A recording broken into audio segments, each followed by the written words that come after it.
Sinner dismisses health fears to reach semis dates, 12 to 26 January venue, Melbourne Park. Coverage, live radio commentary on tennis breakfast from 7 o'clock Greenwich Mean Time on BBC 5 Sports Extra, plus live text commentaries on the BBC Sport website and app.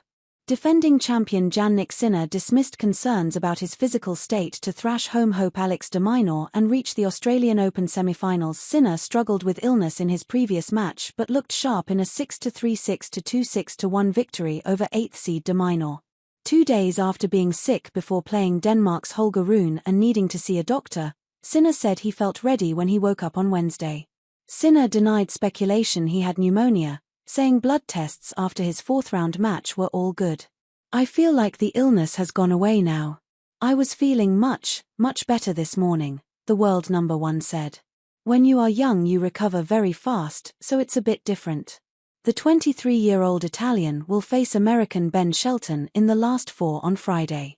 Shelton, 22, reached the Melbourne semi-finals for the first time with a battling 6-4, 7-5, 4-6, 7-6, 7-4, against Italy's Lorenzo Sonego. Anticipation was high among the Australian fans arriving at Rod Laver Arena that de Minaur could cause a shock, particularly given the uncertainty about Sinner's condition. A pale-looking Sinner was visibly shaking in his chair during his fourth-round win over Rune and benefited from an enforced 20-minute break when the net broke. But Sinner looked healthy in a performance where he proved again to be a class above de Minaur.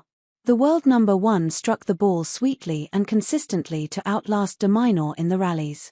Clinching 6 breaks of serves, and saving just the one chance for de Minaur in the second set, illustrated his dominance. Afterwards Sinner said he had a very easy day on Tuesday, hitting with his coaches for only half an hour or 40 minutes to maintain rhythm. "I felt ready for today," Sinner added. "When you play a night session you try to sleep as long as you can and eat healthy."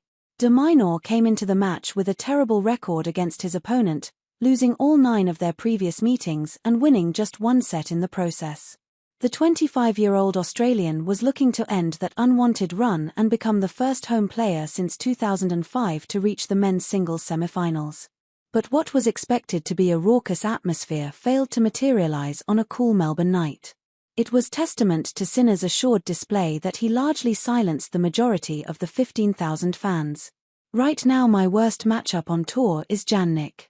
The head-to-head doesn't lie," said de Minaur. "In these types of conditions where it's a little bit colder and you can't really get the ball out of his strike zone, he can just unload and not miss. It's tough." Shelton eased into a 2-seat lead on Rod Laver Arena but dropped his level enough to allow the unseeded Sonego to force a fourth set. The two were well matched in the set, with both playing some entertaining points before Shelton's strong serving helped him pull away in the resulting tiebreak. Shelton, who clocked a tournament joint fastest 144 mph serve during the match, said he was relieved to get through. "Shout out to Lorenzo because that was some ridiculous tennis," 21st seed Shelton added after a quarter-final lasting 3 hours and 50 minutes.